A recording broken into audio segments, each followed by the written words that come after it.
Emily had always been drawn to the unusual, the forgotten things that seemed to carry a history within them. It was on a chilly, overcast afternoon when she found herself wandering through a dusty flea market on the outskirts of town. The stalls were crowded with relics of the past, faded photographs, tarnished jewelry, and crumbling books. There, amid the clutter, her eyes caught a glimmer of something small and delicate. Nestled between a rusted candlestick and a chipped porcelain doll was a locket. It was no ordinary piece. Its intricate design was mesmerizing, with twisted vines of silver encircling a deep crimson stone at its center. The metal was cold to the touch, almost unnaturally so, and despite the dullness of the day, the stone seemed to pulse with an inner light. Emily felt a strange compulsion to pick it up, her fingers trembling slightly as they closed around the locket. The old man behind the stall smiled faintly as he handed it to her, his eyes dark and unreadable. "That piece has a lot of history," he murmured, his voice gravelly. "More than most people care to know."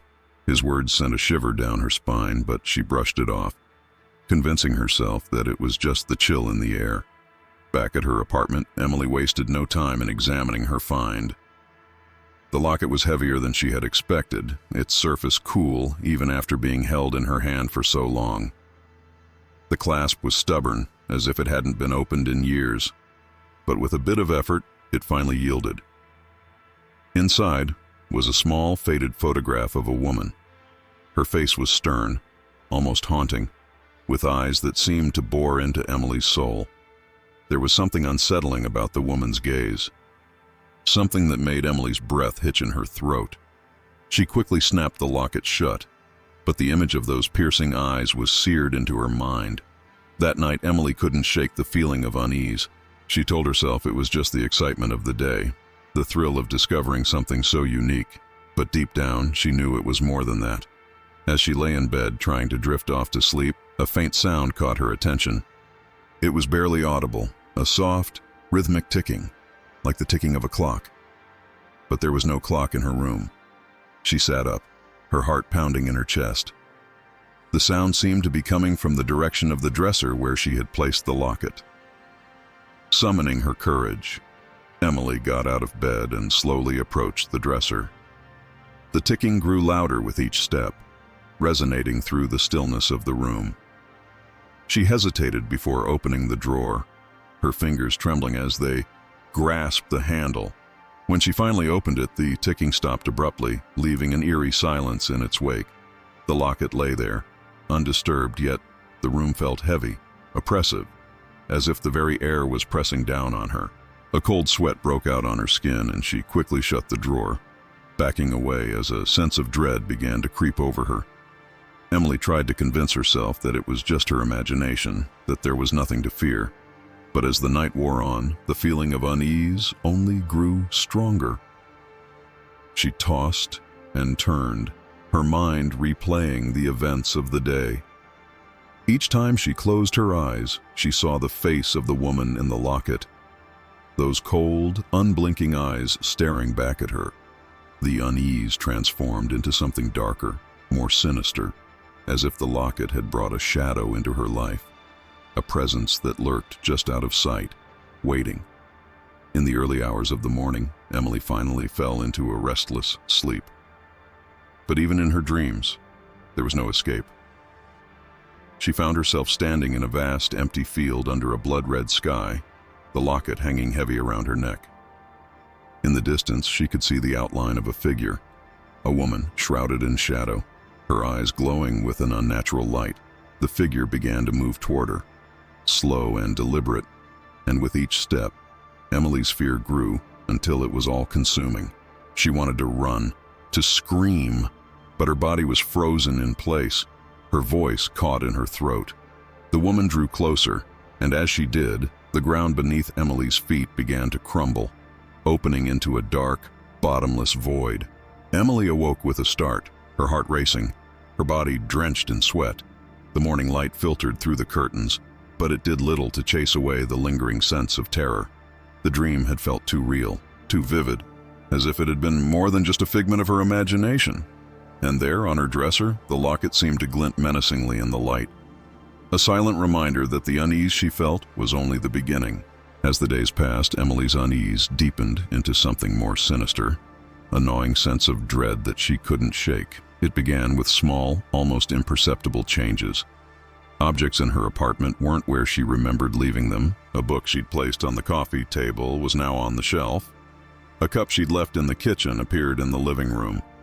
At first, she dismissed these occurrences as simple forgetfulness, the result of stress or exhaustion from her new job. But soon, the discrepancies became too frequent, too unnerving to ignore. One evening, after returning from work, Emily noticed that the locket had moved. She had placed it on her nightstand before leaving in the morning, but now it was lying in the center of her bed, the chain coiled like a snake. Her breath caught in her throat as she stared at it, an icy chill running down her spine. She was sure, absolutely certain, that she hadn't touched it. The realization hit her with the force of a sledgehammer. Someone or something had moved it. Trying to rationalize the situation, Emily told herself that perhaps she had moved it absent-mindedly before leaving for work, though the idea felt absurd even as she thought it. The logical part of her mind struggled to find an explanation, while a deeper, more primal part whispered that something was very, very wrong. That night, as she lay in bed, the familiar ticking sound returned. This time it was louder, more insistent, like the relentless ticking of a clock counting down to something inevitable. Emily pulled the covers over her head, her heart pounding as the sound seemed to echo inside her skull. She knew the locket was in the drawer, yet the ticking reverberated throughout the room, as if the very walls were alive with the sound. It was maddening, an incessant rhythm that drove her closer to the edge of panic. Unable to bear it any longer, she bolted out of bed and yanked the drawer open. The locket lay still, silent, but the ticking continued, filling the room with its eerie cadence. Emily's hands shook as she picked up the locket, half expecting it to be warm to the touch, but it was as cold as ever. She stared at it, the crimson stone gleaming darkly in the dim light. As she held it, the ticking grew fainter, as if retreating into the depths of her mind. But it didn't disappear entirely. It lingered just out of reach, a constant reminder that something was terribly wrong. In the following days, the visions began. At first, they were fleeting. A shadow in the corner of her eye, a flash of movement in the reflection of a mirror. Emily would turn, her heart racing, only to find nothing there. But the shadows persisted, growing bolder, more defined. One night, as she was brushing her teeth, she saw a figure standing in the hallway behind her, just out of focus. Her heart skipped a beat, and she spun around. But the hallway was empty. The figure had vanished as quickly as it had appeared. The dreams returned as well, darker and more vivid than before. In them, she was always alone, wandering through unfamiliar landscapes shrouded in mist. The sky was always a deep, bruised purple, and the air was thick with an oppressive silence. The figure from her earlier dreams, the woman with the glowing eyes, was always there, watching her from a distance. Her presence, a constant, menacing shadow. Emily would wake up gasping for breath, her body trembling with fear. But the terror followed her into the waking world. She began to dread sleep, knowing that the nightmares would be waiting for her. But even in the light of day, she couldn't escape the feeling that she was being watched. One particularly harrowing night, Emily awoke to find herself standing in front of the mirror, the locket clutched tightly in her hand. She had no memory of getting out of bed, no recollection of picking up the locket. Her reflection stared back at her, wide-eyed and terrified, as if it belonged to a stranger. She could hear the faint ticking again, this time coming from the locket itself, each tick reverberating through her bones. It was as if the locket was alive, pulsing with a malevolent energy that seeped into her very being. Desperate for answers, Emily began to research the locket, hoping to find some clue about its origins. She scoured old records, visited libraries, and combed through antique shops. But every lead seemed to dead end. The locket's history was a patchwork of rumors and half-truths. Some said it was cursed, others claimed it was a relic from a forgotten cult. But there was one story that sent shivers down her spine. It was said that the locket had once belonged to a woman who could see the dead, a woman driven mad by the visions she could not escape. Emily's fear grew as she realized that her own experiences were eerily similar. The visions were becoming more frequent, more detailed.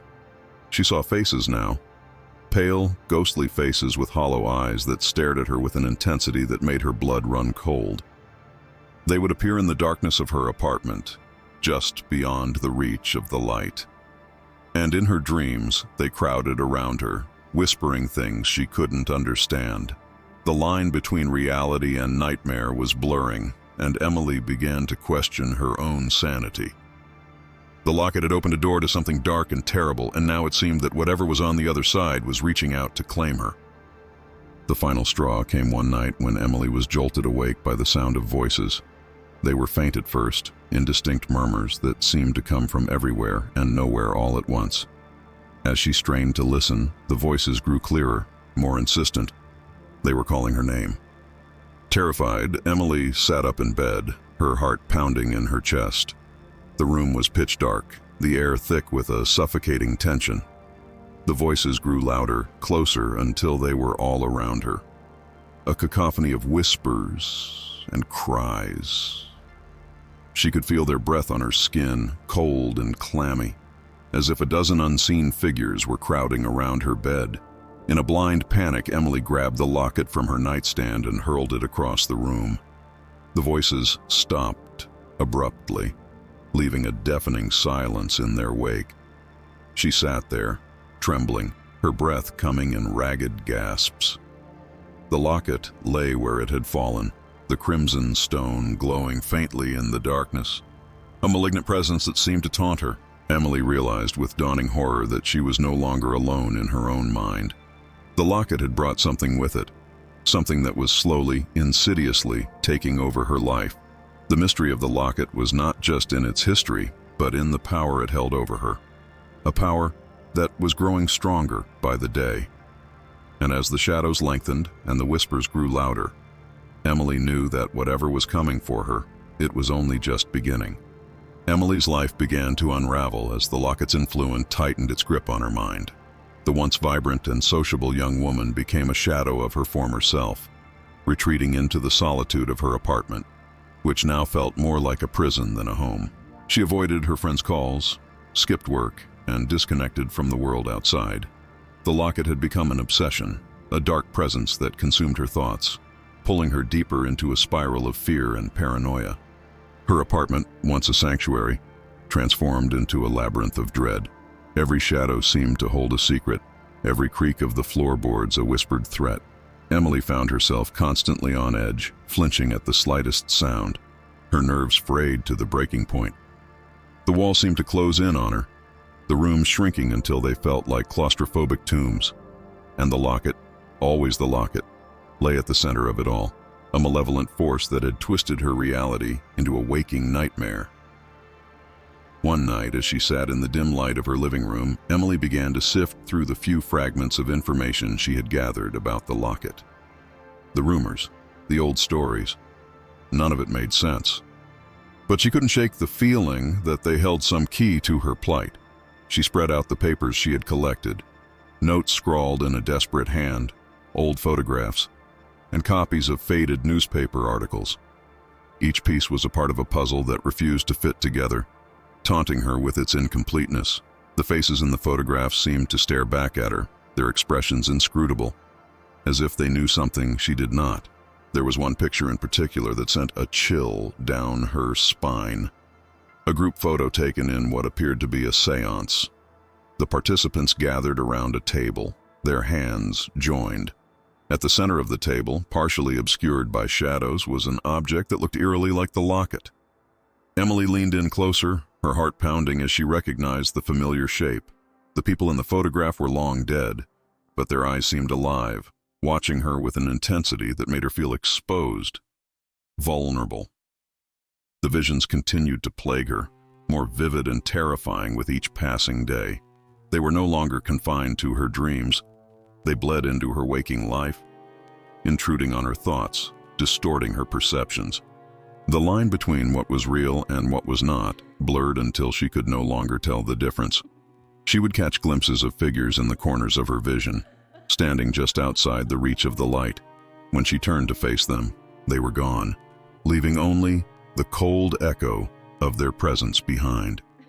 The whispers grew louder, more coherent, as if the voices were no longer content to remain in the shadows.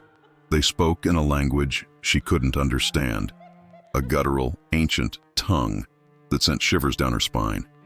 At times, the whispers would rise into a chorus, a cacophony of voices that filled the room, leaving her clutching her head in agony, desperate to shut them out. But there was no escape from the relentless onslaught. The voices followed her everywhere, haunting her every waking moment. And even in sleep, they pursued her, turning her dreams into twisted nightmares. Emily's paranoia deepened as the days passed. She began to suspect that the locket was not the only thing cursed, that she herself was being watched, followed. The feeling of being observed grew stronger, more oppressive. She started covering the mirrors in her apartment, unable to bear the sight of her own reflection, which seemed to leer back at her with a malevolent grin. Even the windows felt like eyes, staring at her from the darkness outside. She would pull the curtains tight, but it didn't help. The sensation of being watched persisted, gnawing at her sanity. Her interactions with others became strained, her behavior increasingly erratic. When she did venture outside, she would catch people glancing at her, their expressions tinged with concern or suspicion. Emily knew they were talking about her, whispering behind her back. She could see it in their eyes. The judgment, the fear. Were they part of this? Did they know about the locket? About the curse? Paranoia took root, and she began to distance herself from everyone she knew, convinced that they couldn't be trusted, that they were part of some greater conspiracy. The isolation only fed the darkness growing within her. Her thoughts became a tangled web of fear and mistrust, and she found herself questioning everything, even her own memories. Had she really moved the locket? Had the whispers always been there, waiting for her to notice them? Was any of this real? The more she tried to make sense of it all, the more confused and terrified she became. Her mind was a labyrinth of shadows and echoes, and every turn led her deeper into madness. One evening, as she sat huddled on her couch, the whispers took on a new tone, mocking, taunting her. They called her name over and over, their voices dripping with malice. She covered her ears, trying to drown them out, but they only grew louder, more insistent. "Emily," they hissed, "you can't hide. We see you. We know you." Tears streamed down her face as she rocked back and forth, the voices echoing in her head like a maddening chorus. She was losing control, her grip on reality slipping away like sand through her fingers. In a moment of desperate clarity, Emily knew she had to do something, anything, to break free from the locket's hold. She grabbed it from the dresser, the metal cold and unyielding in her hand. She needed to destroy it, to rid herself of its curse. But as she held it, the whispers stopped abruptly, replaced by a deep, eerie silence that filled the room. For a moment, she thought she had won, that she had finally silenced the voices. But then, from the locket, she heard a soft, rhythmic ticking, steady, relentless, as if the locket itself was alive, counting down to some unknown, dreadful end. Emily's hand trembled as she stared at the locket, the ticking reverberating through her bones. She felt a wave of nausea wash over her, a sense of overwhelming dread. The locket wasn't just a cursed object. It was a doorway, a link to something far darker and more terrifying than she had imagined. And whatever was on the other side was reaching out to her, pulling her deeper into the abyss. The realization hit her like a physical blow. She was no longer in control. The locket had claimed her, and there was no escape from the terror it had unleashed. The fear that had once been a shadow at the edge of her mind now consumed her entirely. Emily's world was unraveling, and she was powerless to stop it. The locket had become her world, a world of darkness, whispers, and shadows. And as the ticking grew louder, faster, she knew that time was running out. The locket's secrets were not meant to be uncovered, and the price of her curiosity was her sanity, her soul. The darkness within her was growing, and soon it would consume her completely. As the days turned into weeks, Emily's descent into madness accelerated with terrifying speed. The locket's influence had grown beyond her control, warping her perception of reality, until she could no longer distinguish between what was real and what was an illusion. Her once orderly apartment had become a chaotic battleground, where the boundaries between the physical world and the nightmare realm she had been dragged into were constantly shifting. It began subtly. The walls of her apartment seemed to pulse, breathing in and out like the lungs of some unseen beast. The shadows that had once lurked at the edges of her vision now moved openly, writhing and twisting into grotesque shapes that mocked her terror. Emily would stare at them, her heart racing. But the longer she looked, the more the shapes seemed to take on a life of their own. Figures with elongated limbs and hollow eyes that watched her from every corner.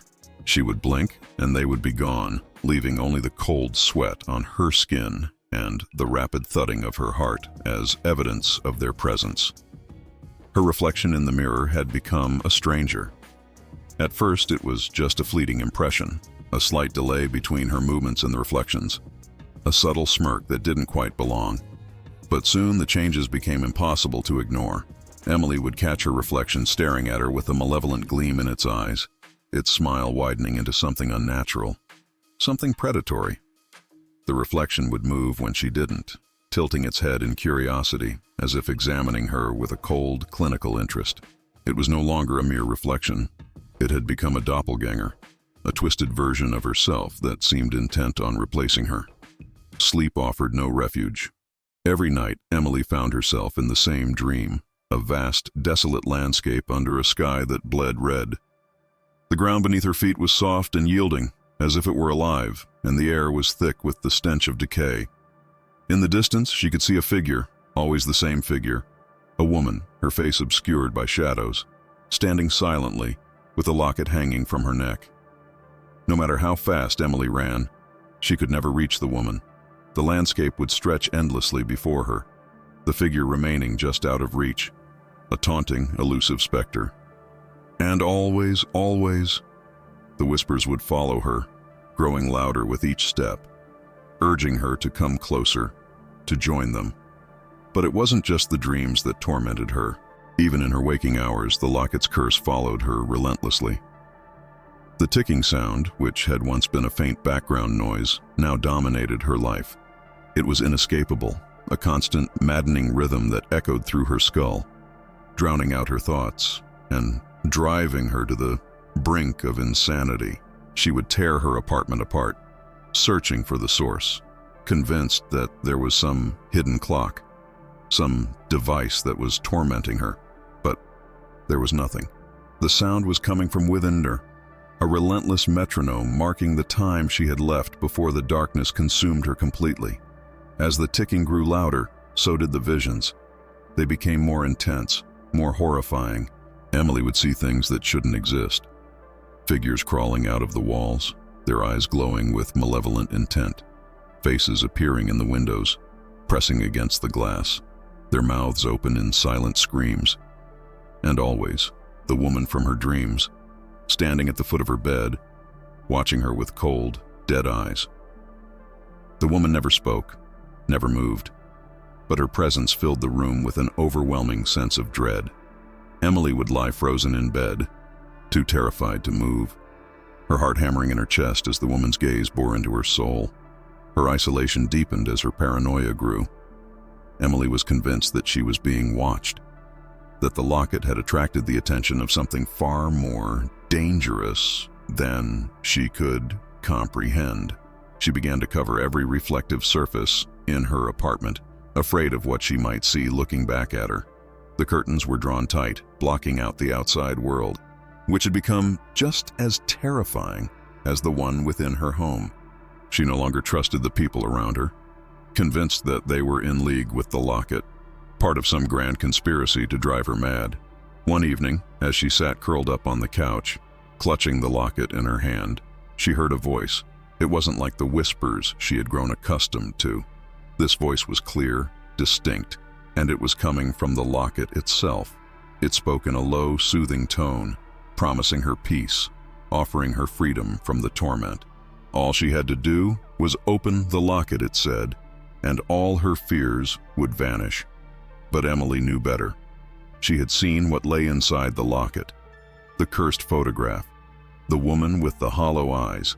To open it again would be to invite whatever was inside into her life, to give it full control. But the voice was persuasive, seductive. It promised relief from the constant fear, an end to the nightmares and the ticking that had become a permanent fixture in her mind. It told her that she was special, chosen, that the locket had found its way to her for a reason. Emily fought against the temptation, but her resolve was weakening. The terror had worn her down, eroded her sanity until she was a mere shell of the person she once was. The locket's promises were sweet, and in her desperation, she was almost willing to believe them. That night, the ticking reached a fever pitch, a deafening roar that filled her head and threatened to split her skull. The shadows in her apartment writhed and twisted, forming into grotesque shapes that danced around her, mocking her with their silent laughter. The voice from the locket grew louder, more insistent, urging her to open it, to give into the darkness. Emily clutched the locket to her chest, tears streaming down her face as she fought to keep her sanity. But the darkness was overwhelming, suffocating, and she knew that her time was running out. In a moment of sheer desperation, Emily threw the locket across the room.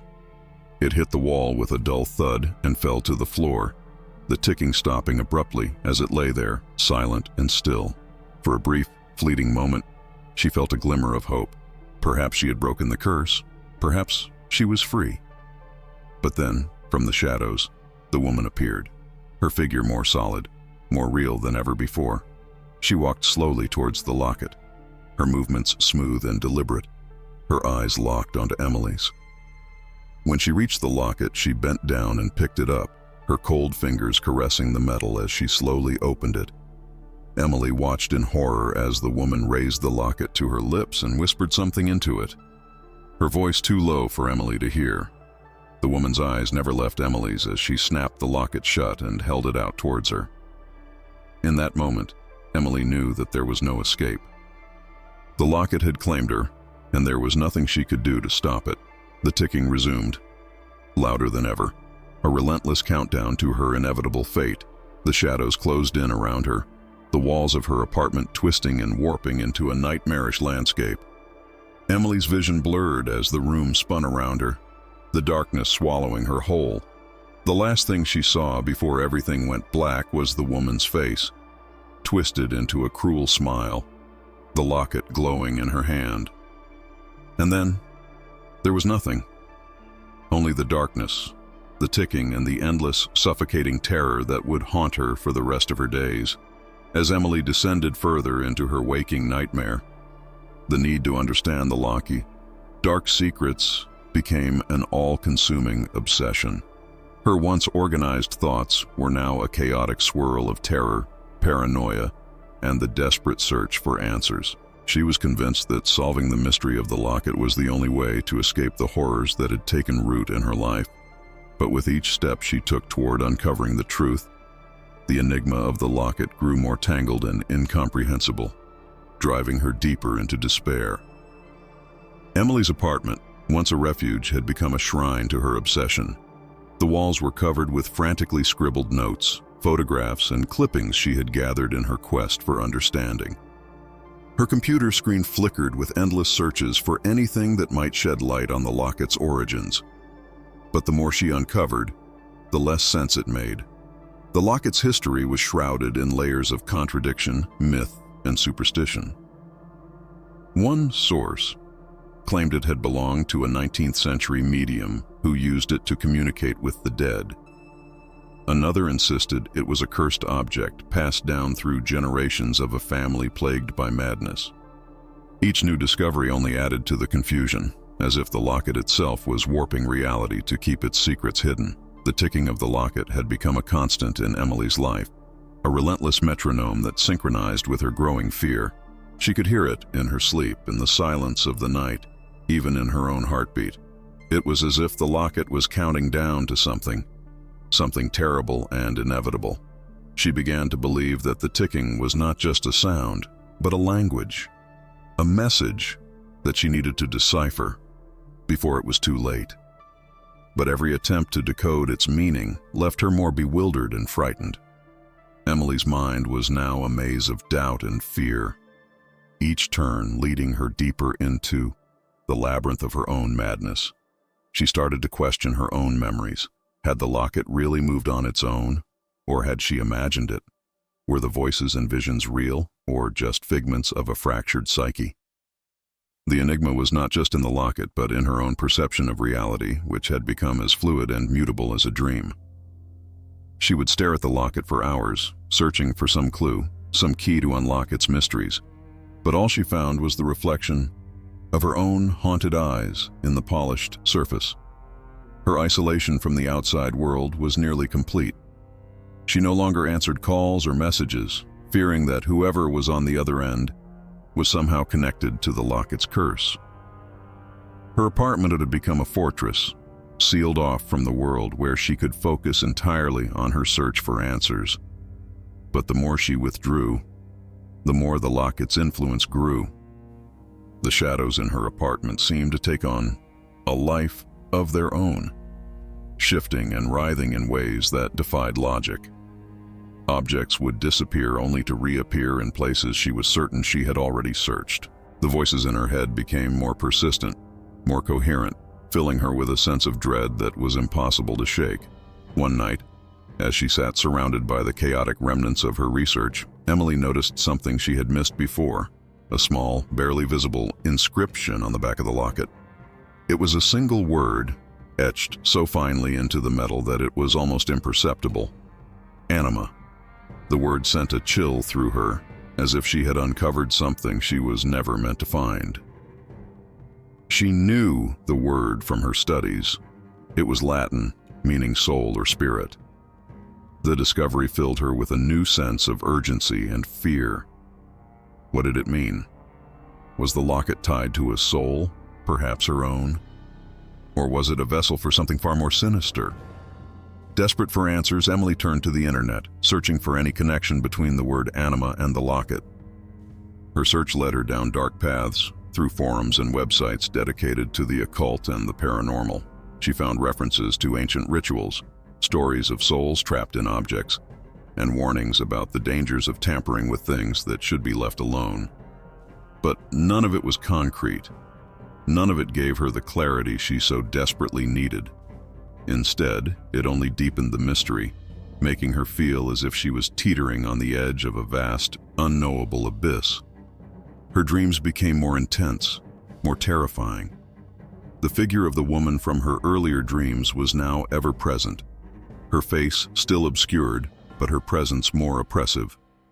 In one particularly harrowing dream, Emily found herself in a dark, endless corridor lined with mirrors. As she walked, the ticking grew louder, echoing through the hall.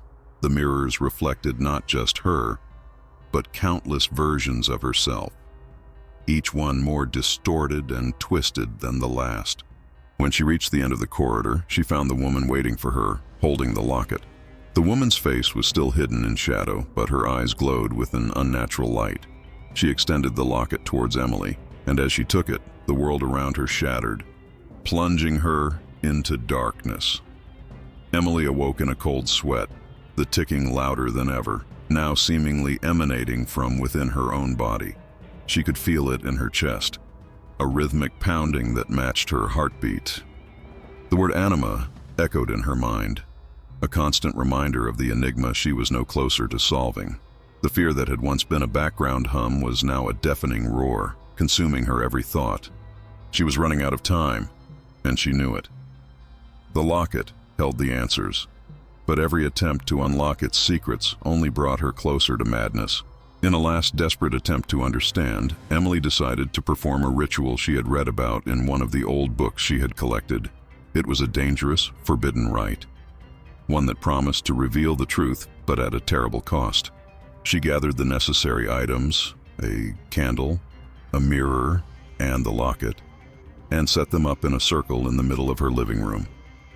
As she began the ritual, the atmosphere in the room changed. The air grew heavy, thick with a palpable sense of dread. The shadows around her seemed to swell, closing in on her, and the ticking of the locket became a thunderous beat that shook the very walls. As she chanted the ancient words, her voice trembling, the candle flickered wildly, casting eerie, shifting shadows across the room. The mirror began to cloud over, the surface swirling as if something was trying to break through. Emily could feel a presence, something dark and malevolent, stirring in the depths of the mirror. The locket in her hand grew unbearably hot, burning her palm, but she couldn't let go. She had to see this through. She had to know the truth, no matter the cost. Suddenly, the mirror cleared, and the reflection that stared back at her was not her own. It was the woman from her dreams, her face finally revealed. She was beautiful, but her beauty was cold, otherworldly, and her eyes were empty, devoid of life. The woman's lips moved, but no sound came out. Instead, Emily heard the words in her mind, a whisper that cut through her like a knife. Anima tua est nostra. Your soul is ours. In that moment, everything became clear. The locket was not just a cursed object. It was a trap, a snare set by something far older and more evil than she'd ever imagined. The ticking was not a countdown to her doom, but a reminder that her fate was already sealed. The locket had claimed her soul the moment she opened it, and now there was no escape. The enigma had been solved, but the answer was more terrifying than she could have ever imagined. The mirror shattered, the candle snuffed out, and Emily was plunged into darkness. The last thing she heard was the sound of the locket falling to the floor, the ticking finally stopping. But the silence that followed was not one of peace. It was the silence of a soul lost, of a life consumed by the darkness that had been waiting for her all along. The locket's grip on Emily had tightened to the point where every moment was suffused with terror. The once subtle encroachments of darkness had become a full-scale invasion, warping every aspect of her life. The apartment she once called home had transformed into a living nightmare, a twisted reflection of the torment she had endured. She was no longer sure if she was awake or trapped in an unending nightmare. Reality and illusion had merged into one horrifying experience, and now, as the ticking of the locket grew louder, faster, she knew that the final confrontation with the entity that had haunted her was inevitable. The night was thick with a suffocating darkness that seemed to press in on Emily from all sides. The ticking of the locket had reached a fever pitch, echoing throughout the apartment like the heartbeat of some monstrous entity lurking just out of sight. Emily sat in the center of her living room, the locket clutched in her trembling hand. She could feel the malevolent energy pulsing from it, a cold, unnatural force that seeped into her very bones. Her breathing was shallow, her heart racing, as she prepared herself for what she knew was coming. The whispers, which had become a constant presence in her mind, were now silent, as if waiting for the inevitable. Suddenly, the temperature in the room plummeted. The warmth sucked away as a bone-chilling cold filled the space. The shadows, once confined to the corners of the room, began to move, twisting and coiling like serpents around her. Emily's breath fogged in the frigid air. She watched in horror, her pulse quickening with every passing second. The darkness around her thickened, becoming almost tangible, as if the very air was turning to pitch. And then, from within the shadows, a figure began to emerge. The woman from her dreams. The specter that had haunted her for so long. The woman's presence was more oppressive than ever before. She stepped forward, her movements slow and deliberate, as if savoring the fear that radiated from Emily. Her face, now fully visible, was a mask of cold beauty, but her eyes, those terrible, hollow eyes, held nothing but malice. The locket around Emily's neck grew heavier with each step the woman took, as if it was drawn to her, connected by some dark, unseen force. Emily could feel the weight of it pulling her down, threatening to drag her into the abyss from which the woman had come. Emily tried to move, to flee, but her body refused to obey. She was rooted to the spot, paralyzed by the terror that gripped her. The woman stopped just a few feet away, her gaze fixed on Emily, with an intensity that made her skin crawl. Slowly, the woman raised her hand, pointing directly at the locket. Her lips moved, but the words were not spoken aloud. They resonated in Emily's mind, a chilling echo that reverberated through her consciousness. "It is time," the woman whispered, her voice cold and devoid of emotion. "You have what I seek. Now give it to me."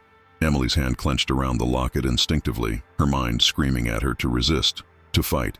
But the woman's power was overwhelming, and Emily could feel her resolve crumbling under the weight of it.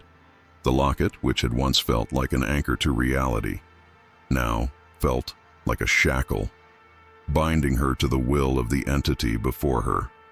She could feel the locket's cold metal pressing into her skin, the ticking growing louder, faster, as if urging her to comply.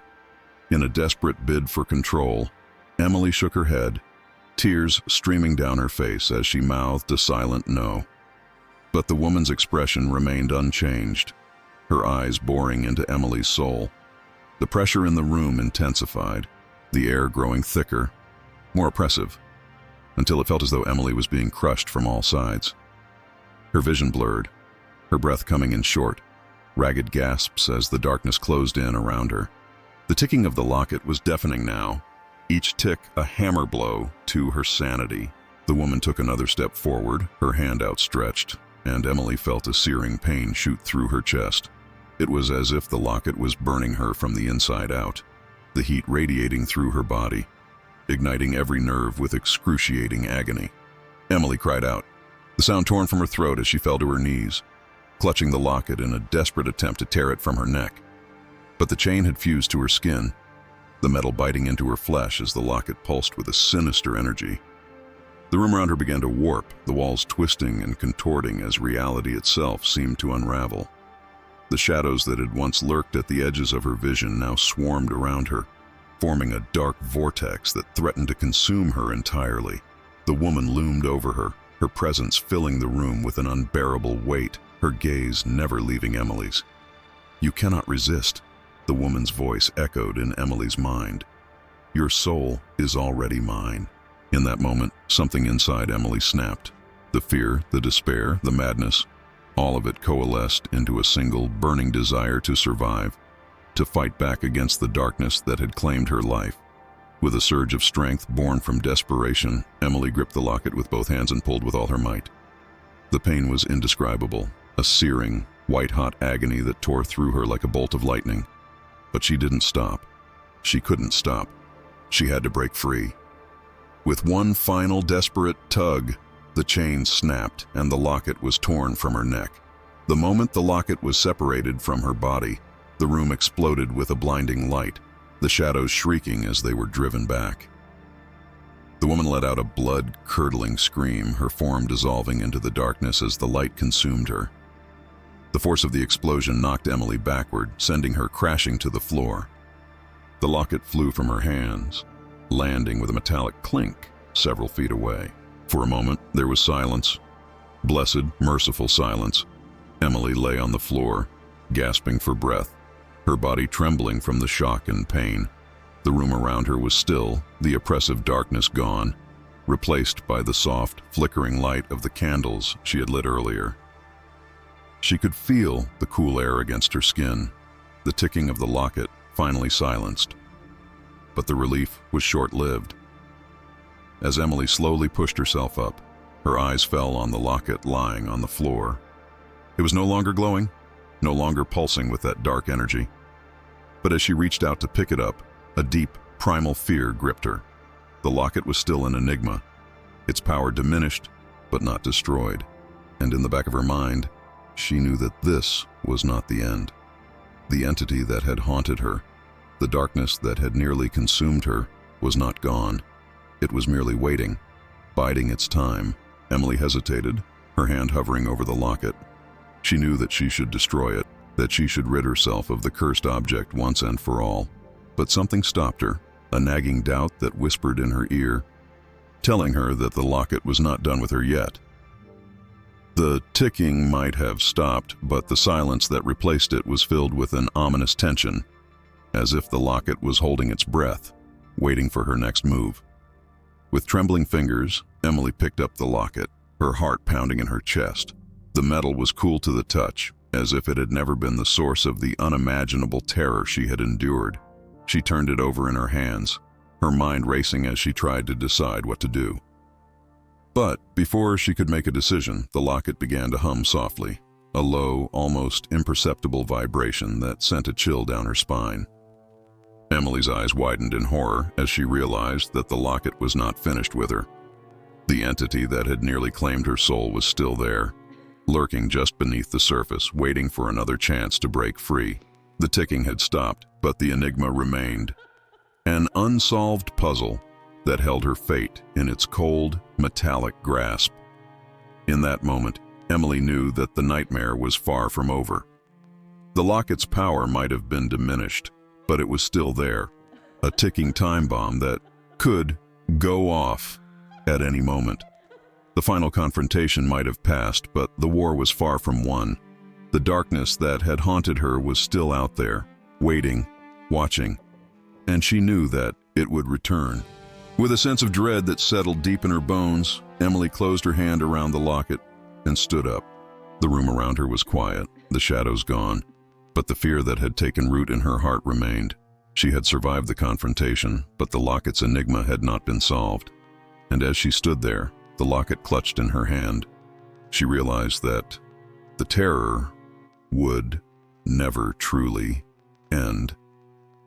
It would always be there, lurking in the shadows, waiting for the moment when she would once again hear the ticking that signaled the beginning of the end. After the harrowing confrontation with the entity tied to the locket, Emily thought she had finally broken free from its grip, but the victory was hollow. The silence that followed fraught with a tension that gnawed at her soul.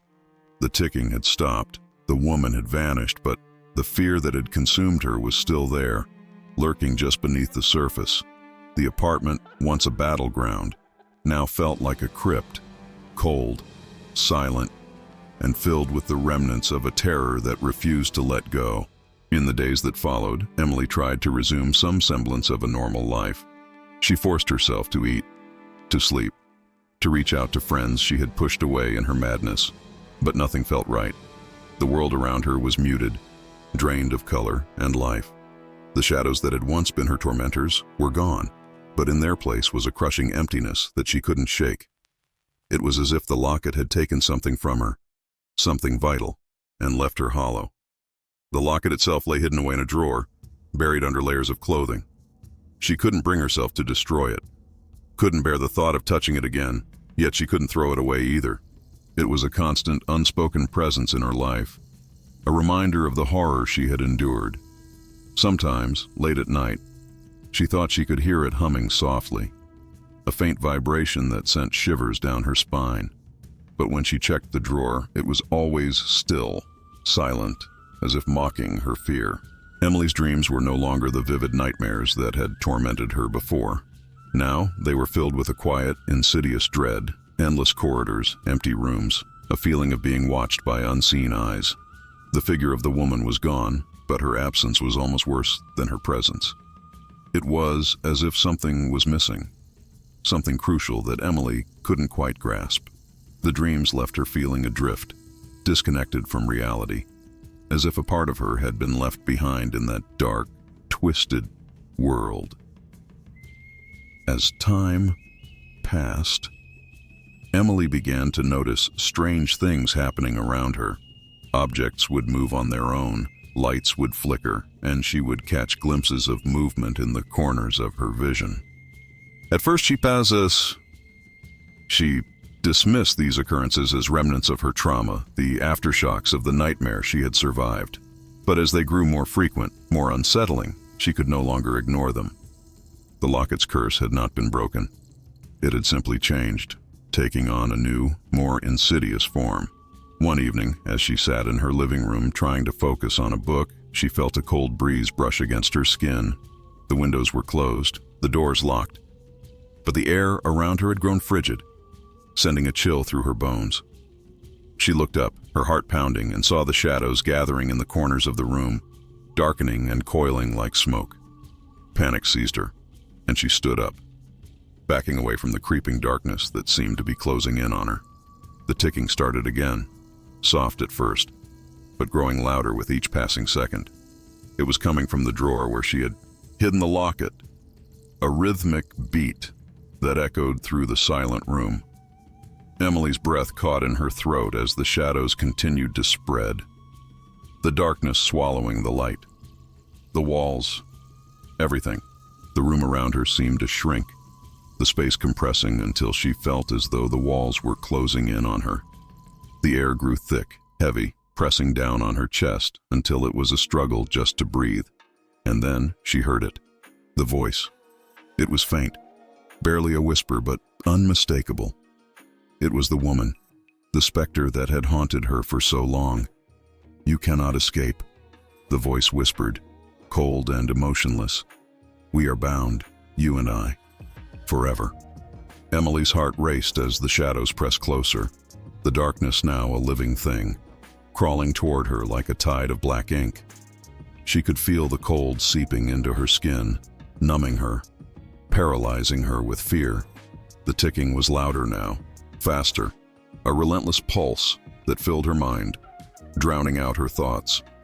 She wanted to run, to scream, to do anything to escape, but her body refused to move. The darkness was all around her now, pressing in from all sides, suffocating her, dragging her down into the abyss. And then she saw it. The locket, glowing faintly in the drawer. It had forced its way to the surface, pushing aside the clothes she had buried it under, as if it had a will of its own. The light from the locket was dim, but it pulsed in time with the ticking, a sickly, unnatural glow that seemed to draw the darkness toward it. The shadows converged on the locket, swirling around it, feeding off its energy, growing stronger, more solid with each passing moment. Emily's terror reached a fever pitch as the locket began to hum, a low throbbing sound that resonated in her bones. The voice grew louder, more insistent, filling her mind with its cold, inescapable truth. "You cannot destroy me," it whispered. "You are mine, and I am yours. We are bound, eternally." The realization hit Emily like a physical blow. The locket had never been just a cursed object. It was a prison, a vessel for something far older, far darker than she had ever imagined. The entity that had tormented her, the darkness that had nearly consumed her, had not been defeated. It had simply been lying in wait, biding its time, gathering strength. And now it was ready to claim her, to drag her down into the abyss where it had come from. With a surge of adrenaline-fueled desperation, Emily lunged for the drawer, her hand closing around the locket. The moment her fingers touched the cold metal, the room exploded with light, the shadows recoiling as if burned. But the light was not a salvation. It was a trap, a blinding, searing pain that shot through her body, locking her in place. The ticking stopped, replaced by a deafening silence, the kind that presses on the ears like the weight of the deep ocean. For a brief, terrible moment, everything was still. Emily could feel the locket pulsing in her hand, the energy within it growing stronger, darker, more overwhelming. And then, the darkness returned, not as shadows, but as a void, a deep, yawning chasm that opened beneath her feet. The floor gave way and Emily felt herself falling, plunging into the abyss, the locket still clutched in her hand. The last thing she saw before the darkness swallowed her completely was the faint, cruel smile of the woman, watching her from the edge of the void, her eyes glowing with triumph. The fall seemed to last forever, a descent into nothingness, where time and space lost all meaning. Emily's mind was a maelstrom of fear and despair, her thoughts scattered, torn apart by the sheer, overwhelming terror of the void. The locket was still there, a cold, heavy presence in her hand, its energy pulsing in time with her heartbeat, binding her to the darkness that surrounded her. The voice was silent now, but its message was clear. There was no escape. She was bound to the locket, to the entity within it, and the abyss was her new reality. And then, just as suddenly as it had begun, the fall stopped. Emily found herself standing on solid ground, though the darkness around her was so complete that she could see nothing. The locket was still in her hand, its glow the only source of light, a dim, sickly green that cast eerie shadows on the ground. The silence was absolute, a heavy, oppressive weight that pressed down on her, threatening to crush her under its force. But she was not alone. She could feel them, figures moving in the darkness, just out of sight, watching her, waiting. The presence of the entity was stronger here, more real, as if she had finally crossed over into its world. The air was thick with malice, a palpable hatred that oozed from the very ground beneath her feet. Emily's breath came in short, panicked gasps as she realized the truth. She had crossed into the abyss, the realm of the locket, and there was no way back. The figures in the darkness began to move closer, their shapes becoming more defined, more solid. Emily could see their eyes now, glowing faintly in the dark, reflecting the light of the locket. They were drawn to it, to her, as if the locket was a beacon, calling them to her. The fear that had consumed her before was nothing compared to the terror that gripped her now. These were not just shadows or figments of her imagination. They were real, and they were coming for her. The voice returned, louder now, reverberating through the darkness, echoing in her mind. "Welcome home," it said, and the words sent a shiver of pure, unadulterated fear down her spine. The figures were close now, close enough that she could see their twisted, inhuman forms, their eyes filled with a hunger that sent her heart racing. They were the remnants of souls, trapped in the abyss by the locket, twisted into monstrous forms by the entity that had claimed them. And now they were here for her.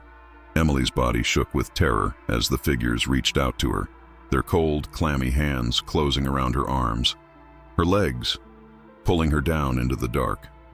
The locket's glow flickered and dimmed, the last vestige of light in the abyss fading as the figures surrounded her, their breath hot and fetid against her skin. The void closed in, the darkness pressing in from all sides, crushing her, suffocating her, as the voice whispered in her mind, "You are mine." The last thing Emily saw before the darkness consumed her completely was the faint glimmer of the locket, its light extinguishing as she was dragged into the abyss. And then there was nothing. No light, no sound, no sense of time or place, just the endless, suffocating darkness and the knowledge that she was trapped, bound to the locket and the entity within it for all eternity. The abyss had claimed her, and there would be no escape. The locket's curse was complete, and Emily's soul was lost to the darkness forever. The abyss had swallowed Emily, but her story was far from over. The locket, now a seemingly innocuous object, was found weeks later by a group of hikers deep in the woods, far from where Emily had last been seen. The discovery was curious, to say the least. A delicate antique piece lying on the forest floor, its chain tangled in the undergrowth as if it had been there for years. But the locket showed no signs of wear. It was pristine, as though it had been placed there deliberately, waiting to be found. The hikers, unaware of its dark history, marveled at their find. One of them, a young woman named Sarah, was particularly drawn to it. She felt an inexplicable connection to the locket, a pull that she couldn't resist. She held it in her hand, admiring the intricate design and the deep crimson stone that seemed to pulse with a life of its own.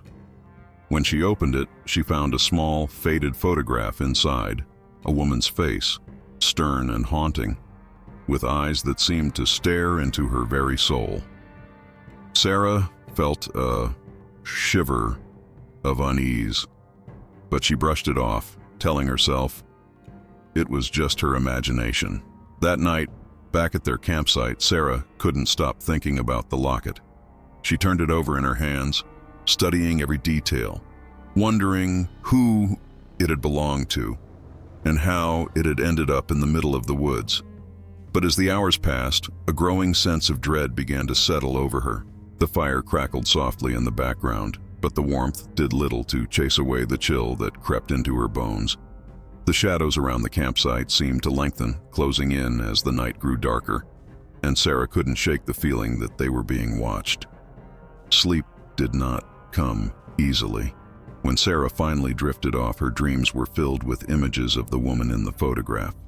She stood in a dark, endless void, her face partially obscured by shadows, her eyes glowing with an unnatural light. The woman's lips moved, but no sound came out. Yet Sarah understood the message clearly. There was something she needed to do, something the locket demanded of her. The woman's eyes bore into her, filling her with a sense of foreboding that lingered long after she awoke. The next morning, Sarah was distant, her mind preoccupied with the locket and the strange dreams. Her friends noticed the change in her demeanor, but she shrugged off their concerns, insisting that she was fine. But as the day wore on, the feeling of unease grew stronger. The locket seemed heavier now, its presence more oppressive, as if it was waiting for something. Some action, some decision that only Sarah could make. She tried to ignore it, to push the thoughts away, but they persisted, gnawing at the edges of her mind like a dark, insidious whisper. That evening, as the sun set and the shadows began to stretch once more, Sarah found herself standing alone at the edge of the campsite, the locket clutched in her hand. The forest around her was eerily silent, the usual sounds of wildlife absent, as if the woods themselves were holding their breath. The locket felt warm now, almost hot, the metal pulsing against her skin like a heartbeat. Sarah's mind raced with questions. What was this object? What did it want from her? The memory of the woman's eyes in her dreams sent a shiver down her spine, and for the first time, she felt a deep, gnawing fear that she couldn't explain. Without thinking, Sarah opened the locket. The photograph was gone, replaced by a smooth, empty surface. But as she stared into the locket, she saw something else, a faint reflection, not of her face, but of the woman from her dreams, her eyes glowing with its same unnatural light. Sarah gasped and snapped the locket shut, her heart pounding in her chest. The image lingered in her mind, filling her with a sense of dread that she couldn't shake. She looked around, half expecting to see the woman standing in the shadows, watching her, waiting. That night the dreams returned, darker and more vivid than before. Sarah was back in the void, but this time she wasn't alone. The woman was there, her form more solid, more real, and her eyes were filled with a malevolent intent that made Sarah's blood run cold. The woman reached out to her, and as her hand touched Sarah's, a wave of terror washed over her, a deep, primal fear that rooted her to the spot. The woman's grip tightened, and Sarah felt herself being pulled into the darkness, the void closing in around her, suffocating her, dragging her down into a place from which there was no escape. Sarah awoke with a start, her body drenched in sweat, her heart racing.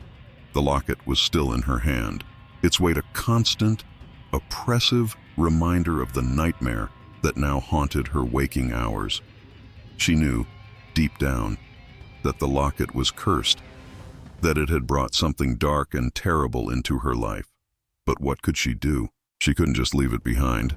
Somehow she knew that the locket would always find its way back to her, no matter where she went. The days that followed were a blur of fear and confusion. The dreams became more frequent, more intense, and the feeling of being watched grew stronger with each passing day. Sarah's friends noticed her growing paranoia, her withdrawal from their company, but she couldn't bring herself to explain the truth. How could she make them understand the horror that had taken hold of her? The sense that something was always just out of sight, lurking in the shadows, waiting for the right moment to strike. One night, unable to bear the tension any longer, Sarah decided to confront the locket head-on. She took it out to the edge of the forest, far from the campsite, determined to destroy it once and for all. She found a large rock and placed the locket on the ground, raising the rock high above her head. But as she prepared to bring it down, a voice echoed in her mind, soft, insistent, filled with a dark promise. "You cannot destroy me," the voice whispered. "I am bound to you, and you to me, forever." Sarah hesitated, her hands trembling as the rock slipped from her grasp. She stared at the locket, its crimson stone glinting in the moonlight, and felt the weight of the curse settle over her like a shroud. The voice was right. She couldn't destroy it, couldn't rid herself of it. The locket was part of her now, a dark and twisted bond that could never be broken.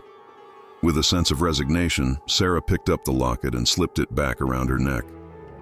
The moment it touched her skin, she felt a wave of calm wash over her, the tension easing as the locket settled into place. The voice faded, leaving only a faint echo in the back of her mind, a reminder of the pact she had unwittingly made. She walked back to the campsite, the locket warm against her chest, its pulse steady and rhythmic, like a second heartbeat.